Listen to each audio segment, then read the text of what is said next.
Good morning everyone. Company law and secretarial practice में आज हम लेंगे private placement offer for securities, निजी आधार पर प्रतिभूतियों का प्रस्ताव। जैसा कि आप सभी जानते हैं कि सार्वजनिक कंपनी के लिए ये अनिवार्य नहीं है कि वह अपनी प्रतिभूतियों का निर्गमन प्रविवरण के माध्यम से ही करे।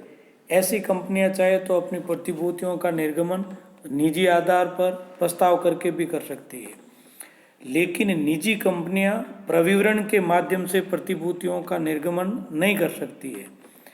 ऐसे में निजी आधार पर प्रस्ताव द्वारा प्रतिभूतियों का निर्गमन करने का तरीका उनके लिए अत्यधिक महत्वपूर्ण हो जाता है। ऐसी स्थिति में दोनों ही वर्गों की कंपनियों के लिए ये पूंजी प्राप्ति की एक महत्वपूर्ण विधि है। इसकी एक डेफिनेशन दी हुई है कंपनी अधिनियम 2013 में। निजी आधार पर प्रस्ताव से तात्पर्य किसी कंपनी द्वारा व्यक्तियों के किसी चुनिंदा समूह को निजी आधार पर प्रस्ताव पत्र द्वारा प्रतिभूतियों का प्रस्ताव है अथवा प्रतिभूतियों के अभिदान के लिए निमंत्रण है, जो इस धारा 42 में निर्धारित की गई शर्तों को पूरा करता है। इस प्रकार स्पष्ट है कि निजी आधार पर प्रस्ताव से तात्पर्य किसी कंपनी द्वारा प्रतिभूतियों के प्रस्ताव या प्रतिभूतियों के अभिदान का निमंत्रण है, जो किसी समूह के लोगों को व्यक्तिगत प्रस्ताव पत्र के माध्यम से किया गया है। ऐसे प्रस्ताव पत्र को इस धारा यानी 42 के प्रावधानों तथा इसके अधीन निर्धारित किए गए नियमों के अनुरूप जारी किए जाने चाहिए। अतः ऐसे प्रस्ताव पत्र निर्धारित प्रारूप एवं रीति से जारी किए जाने चाहिए। ऐसे प्रस्ताव पत्र अधिकतम 50 व्यक्तियों को या निर्धारित की गई उच्च संख्या में व्यक्तियों को जारी किए जा सकते हैं, किंतु इन व्यक्तियों की संख्या की गणना करते समय योग्यता प्राप्त संस्थागत क्रेताओं तथा कंपनी के उन कर्मचारियों को नहीं गिना जाता है जिन्हें कर्मचारी स्टॉक विकल्प योजना के प्रतिभूतियों का प्रस्ताव किया गया है। ये उल्लेखनीय है कि एमसीए द्वारा अधिसूचित नियमों द्वारा ये निर्धारित किया गया है कि निजी आधार पर प्रस्ताव पत्रों के माध्यम से किसी भी कंपनी द्वारा किसी भी वित्तीय वर्ष में 200 से अधिक व्यक्तियों को प्रतिभूतियों का प्रस्ताव या प्रतिभूतियों के अभिदान हेतु निमंत्रण नहीं दिया जा सकेगा, किंतु इस संख्या की गणना करते समय वही योग्यता प्राप्त संस्थागत क्रेता और कर्मचारी स्टॉक विकल्प योजना के अधीन प्रतिभूतियों का प्रस्ताव प्राप्त करने वाले कंपनी के कर्मचारियों को उसमें काउंट नहीं करेंगे। अब निजी आधार पर प्रस्ताव संबंधी कुछ प्रावधान है, कुछ प्रोविजंस है। सबसे पहले योग्य कंपनीज एंटाइल्ड, प्रत्येक कंपनी निजी आधार पर प्रतिभूतियों का प्रस्ताव निजी आधार पर प्रस्ताव पत्र जारी करने की हकदार है। ये धारा 42(1) में है। ऐसे में कोई सार्वजनिक तथा निजी कंपनी अपनी प्रतिभूतियों के अभिदान के लिए निजी आधार पर प्रस्ताव पत्र जारी करके कर सकती है। ऐसा प्रस्ताव करने वाली कंपनी सूचीबद्ध या असूचीबद्ध कोई भी हो सकती है। नेक्स्ट है व्यक्तियों की संख्या, नंबर ऑफ पर्सन्स। प्रतिभूतियों का प्रस्ताव या प्रतिभूतियों के अभिदान हेतु आवेदन अधिकतम 50 व्यक्तियों अथवा निर्धारित की गई उच्च संख्या में व्यक्तियों को किया जा सकता है। वर्तमान में एमसीए ने निर्धारित किया है कि ऐसा प्रस्ताव या अभिदान हेतु निमंत्रण अधिकतम 200 व्यक्तियों को दिया जा सकता है। इन 200 व्यक्तियों की गणना करते समय कुछ व्यक्तियों को नहीं गिना जाएगा, वो है QIB यानी योग्यता प्राप्त संस्थागत क्रेता और ESOS यानी कर्मचारी स्टॉक विकल्प योजना के अधीन प्रतिभूतियों का प्रस्ताव करने वाले कर्मचारी।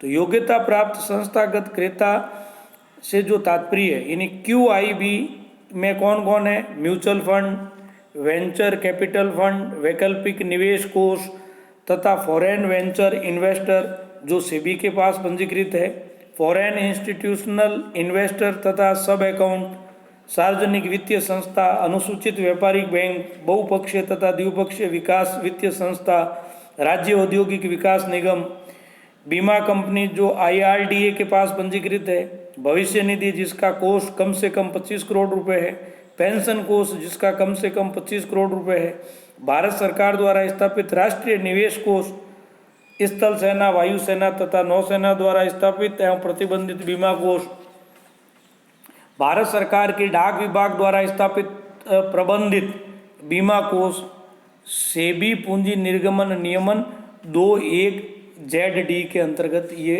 प्रावधान दिए गए हैं। नेक्स्ट है प्रारूप एवं विधि, फॉर्म एंड मैनर, निजी आधार पर प्रस्ताव निर्धारित किए गए प्रारूप एवं रीति से किया जाएगा।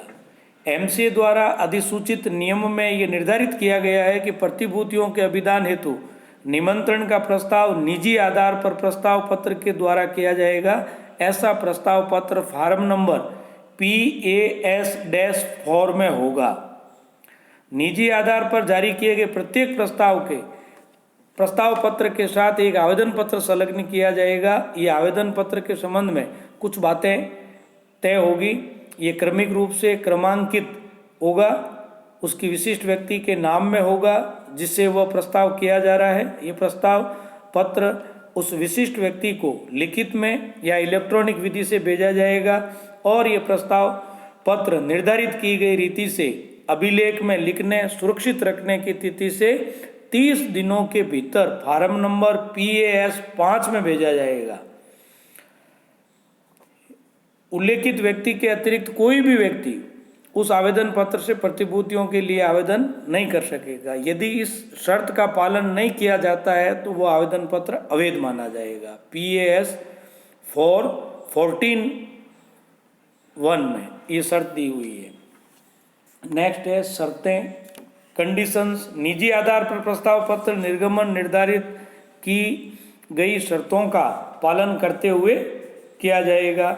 इसमें कुछ MCA द्वारा अधिसूचित जो नियम है उनके अनुसार निजी आधार पर प्रस्ताव पत्र जारी करते समय कुछ शर्तें हैं जिनका पालन करना पड़ेगा।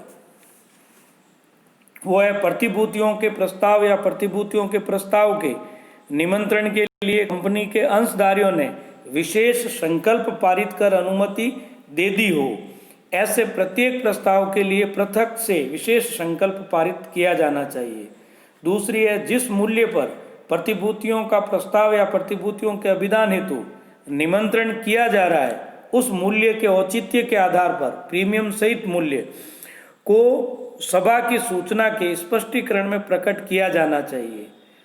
नेक्स्ट है अपरिवर्तनीय ऋण पत्रों के प्रस्ताव या निमंत्रण की दशा में विशेष संकल्प 1 वर्ष में एक बार पारित करना होगा, चाहे वर्ष में कितनी ही बार प्रस्ताव क्यों न किया जा रहा हो। नेक्स्ट है ऐसा प्रस्ताव या निमंत्रण अधिकतम 200 व्यक्तियों को ही किया जाएगा, किंतु प्रत्येक प्रकार की प्रतिभूति या पूर्वाधिकार अंश, क्षमता अंश अथवा ऋण पत्र के लिए आमंत्रित व्यक्तियों की संख्या पृथक पृथक रूप से गिनी जाएगी।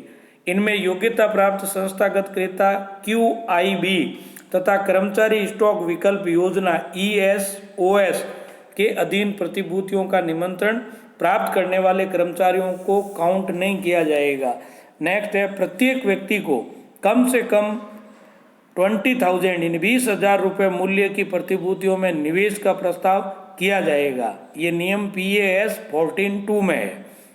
इसका अपवाद है नियम 14(2) के उपर्युक्त खंड 2 तथा 3 में वर्णित शर्तों का पालन निम्न प्रकार की कंपनियों को करने की आवश्यकता नहीं होगी यदि वे कंपनियां भारतीय रिजर्व बैंक अथवा राष्ट्रीय आवास बैंक द्वारा निजी आधार पर प्रस्ताव करने हेतु निर्धारित किए गए विनियमों का पालन कर रही हो। तो भारतीय रिजर्व बैंक के पास पंजीकृत गैर बैंकिंग वित्तीय कंपनियां और राष्ट्रीय आवास बैंक के पास पंजीकृत आवास वित्त कंपनियां। नेक्स्ट है प्रस्ताव या निमंत्रण करने की प्रक्रिया, procedure for making offer, giving invitations. निजी आधार पर प्रस्ताव या निमंत्रण केवल उन व्यक्तियों को किया जाएगा जिनके नाम ऐसे प्रस्ताव या निमंत्रण को भेजने से पूर्व लिख लिए या अभिलेख में सुरक्षित कर लिए गए हैं। ऐसा प्रस्ताव या निमंत्रण उन व्यक्तियों के नाम में ही होगा। कंपनी ऐसे प्रत्येक प्रस्ताव का पूर्ण अभिलेख निर्धारित की गई रीति से रखेगी। नेक्स्ट है अभिलेख रजिस्ट्रार तथा सेबी को फाइल करना। कंपनी ऐसे प्रस्तावों निमंत्रणों का पूर्व अभिलेख रजिस्ट्रार को फाइल करेगी। ऐसा अभिलेख निजी आधार पर प्रस्ताव निमंत्रण पत्र के भेजने प्रसारित करने के 30 दिनों के भीतर रजिस्ट्रार के पास फाइल करना होगा। नेक्स्ट है प्रचार एवं विपणन नहीं।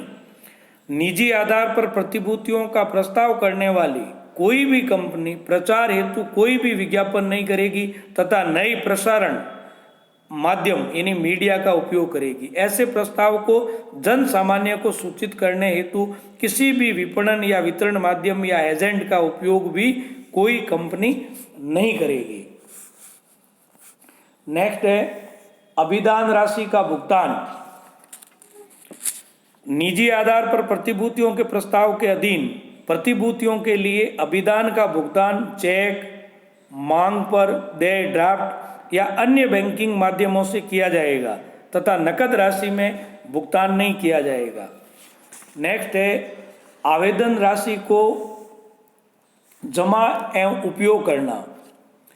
निजी आधार पर प्रस्ताव के अधीन प्राप्त की गई आवेदन राशि को किसी अनुसूचित बैंक के एक पृथक खाते में रखा जाएगा। इस धनराशि का उपयोग जो है निर्धारित उद्देश्यों के लिए काम में लिया जाएगा, जैसे आवंटन राशि में समायोजन करने के लिए, कंपनी की प्रतिभूतियों के आवंटन में असमर्थता की दशा में आवेदकों को पुनर्भुगतान के लिए। और नेक्स्ट है आवंटन की अवधि। निजी आधार पर प्रतिभूतियों के प्रस्ताव निमंत्रण की दशा में कंपनी को प्रतिभूतियों पर आवेदन राशि प्राप्त होने की तिथि के 60 दिनों के भीतर प्रतिभूतियों का आवंटन करना होगा। नेक्स्ट है आवेदन शुल्क लौटाना। यदि कंपनी 60 दिनों के भीतर प्रतिभूतियों का आवंटन नहीं कर पाती है तो वह इन 60 दिनों के पूरे होने के 15 दिन के भीतर आवेदन राशि लौटाने के लिए उत्तरदायी है। यदि कंपनी उपयुक्त अवधि में आवेदन राशि चुकाने में असफल रहती है तो कंपनी 60वें दिन की समाप्ति से ही 12% प्रतिवर्ष ब्याज सहित वह राशि लौटाने के लिए उत्तरदायी होगी। नेक्स्ट है आवंटन विवरणी, रिटर्न ऑफ अलॉटमेंट। निजी आधार पर प्रस्ताव के अधीन जब भी कोई कंपनी प्रतिभूतियों का आवंटन करेगी तब उसे निर्धारित रीति से आवंटन विवरणी रजिस्ट्रार के पास फाइल करनी होगी। धारा 42(9) आवंटन विवरणी के संबंध में प्रावधान इसमें विस्तृत रूप से दिया गया है। नेक्स्ट है दंड, पेनल्टी। कभी कभी कोई कंपनी इन प्रावधानों का उल्लंघन करते हुए निजी आधार पर प्रतिभूतियों का प्रस्ताव या निमंत्रण करती है एवं धनराशि प्राप्त कर लेती है तो ऐसी दशा में वह कंपनी उस कंपनी के प्रवर्तक तथा संचालक उस प्रस्ताव या निमंत्रण में निहित राशि की सीमा तक अथवा 2 करोड़ रुपए जो भी राशि अधिक हो के दंड के लिए उत्तरदायी होंगे। एंड लास्ट है इसका अभिदाताओं की राशि लौटाना। कंपनी को अर्थदंड के आदेश के 30 दिनों के भीतर अभिदाताओं को संपूर्ण राशि लौटानी होगी। इस तरह से आपने ये निजी आधार पर प्रतिभूतियों का जो प्रस्ताव है वो किस ढंग से किया जाता है उसके बारे में जाना। आज के लिए इतना ही, धन्यवाद।